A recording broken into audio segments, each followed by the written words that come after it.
Hi guys, welcome back to this channel. और इस video में हम डिस्कस करेंगे कि क्रिएटिन लेवल जो है वो खून में बढ़ जाता है तो उसको कैसे कम करना है। तो यहाँ पे कुछ टिप्स के बारे में डिस्कस करेंगे। तो उससे पहले जान लेते हैं कि क्रिएटिनाइन होता क्या है। तो क्रिएटिनाइन है वो क्रिएटिन से बनता है। अब क्रिएटिन क्या है? तो क्रिएटिन है वो नेचुरली हमारी बॉडी में जो हमारा लीवर है उससे बनता है, और फिर वो खून में बढ़ के फिर जो मांसपेशियाँ रहती है उसमें जाके जब कॉन्ट्रैक्शन होता है, मतलब कि मांसपेशियाँ जब उपयोग में आती है, यूज़ में आती है, तो उस दौरान उसका ब्रेकडाउन होता है, वो टूटता है जो क्रिएटिन है वो। और फिर उसमें से एज अ वेस्ट प्रोडक्ट के रूप में हमें क्रिएटिन जो है वो एज अ वेस्ट प्रोडक्ट के रूप में हमारे शरीर में क्रिएटिनिन बनता है। मतलब कि जो क्रिएटिन है वो मांसपेशियों के लिए एनर्जी का सोर्स है, और जो क्रिएटिनाइन है वो उसके एज अ वेस्ट प्रोडक्ट के रूप में बनता है हमारे शरीर में। ओके, फिर वो जो क्रिएटिनाइन है वो हमारे शरीर से यूरिन के थ्रू किडनी उसको साफ करती है खून में, फिर वो हमारे पेशाब के साथ में हमारे शरीर से बाहर निकल जाता है। तो कुछ इस तरह जो है वो क्रिएटिनाइन है वो हमारे शरीर में मेंटेन होता है। मतलब कि जो किडनी है वो क्रिएटिनाइन को यूरिन के साथ में निकाल देती है। ओके, अभी हमारे शरीर में जब क्रिएटिनाइन है वो खून में बढ़ता है तो क्या क्या कंडीशन रह सकती है। वो टेम्पररी भी रह सकता है, वो परमानेंट भी।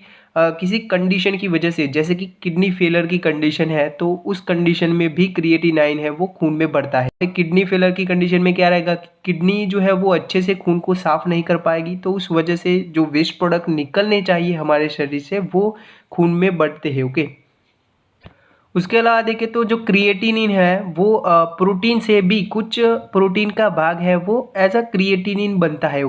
मतलब कि जो क्रिएटिनाइन है उसके बढ़ने के कारण में पहला रहता है कि आपका या तो आप बाहर से क्रिएटिनाइन जो मोनोहाइड्रेट्स सप्लीमेंट आते हैं वो ले रहे हो तो उसकी वजह से क्रिएटिनाइन बढ़ेगा।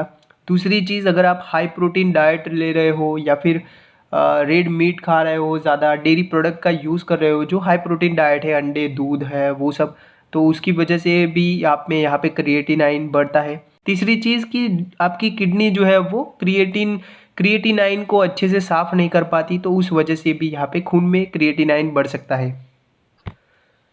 ना वो अभी सीरम क्रिएटिनाइन टेस्ट है वो कब करवाने चाहिए?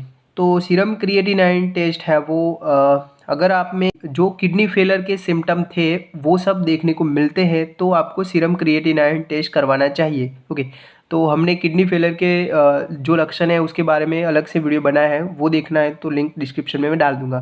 तो उसमें कौन कौन से लक्षण थे, तो उसमें पेशाब का कम निकलना, पेशाब करते समय दर्द हो महसूस होना, देन पेशाब के साथ में झाग निकलना, फिर निकलना, देन यहाँ पे मांसपेशियों में ऐंठन रहती है, अकड़ापन रहती है तो उस वजह से जी मचलना, वॉमिटिंग होना, आँखों के आसपास सूजन देखने को मिलना, पैरों पे भी ऐसी सूजन देखने को मिलती है। तो ये सब सिम्टम जब आपको, ये सब लक्षण आप में देखने को मिलते हैं तो आपको सीरम क्रिएटिनाइन टेस्ट करवा लेना चाहिए।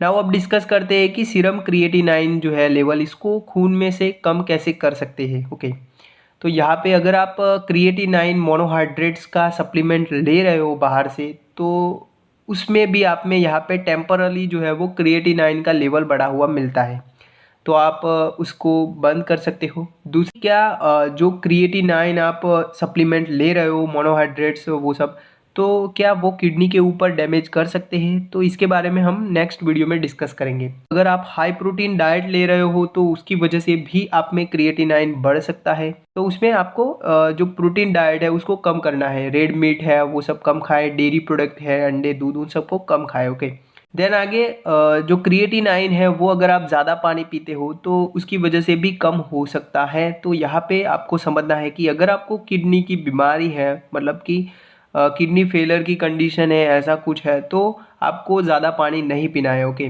अगर आप ज़्यादा पानी पियोगे तो पहले से ही किडनी फेलर की कंडीशन में क्या रहता है कि किडनी जो है वो पानी को रिटेन करती है, तो उस वजह से जगह जगह पे सूजन देखने को मिलती है। तो अगर आप एक्स्ट्रा पानी यहाँ पे पियोगे तो उस वजह से क्या रहेगा कि किडनी के ऊपर लोड पड़ेगा, तो उस वजह से जो सूजन है वो सब बढ़ती है। ओके, आगे डिस्कस करें तो क्रिएटिनाइन अगर लेवल बढ़ा है तो आपको नमक ज़्यादा नहीं लेना है। किडनी फेलर की कंडीशन में जो सोडियम होता है वो रिटेंट होता है। ओके, वो शरीर से बाहर नहीं जा पाता, तो उस वजह से पहले से ही आपकी बीपी बढ़ी हुई रह सकती है।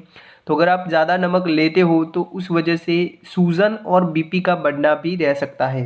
तो इस वजह से क्रिएटिनाइन का लेवल जब बढ़ा है तो आपको नमक कम खाना है।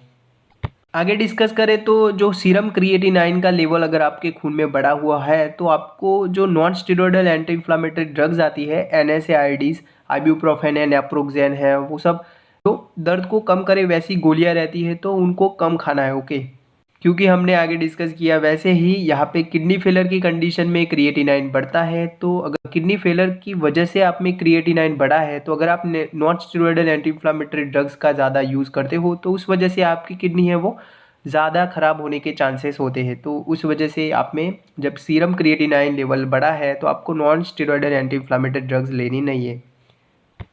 तो आई होप आपको इस वीडियो से कुछ जानने को मिला होगा। Thank you.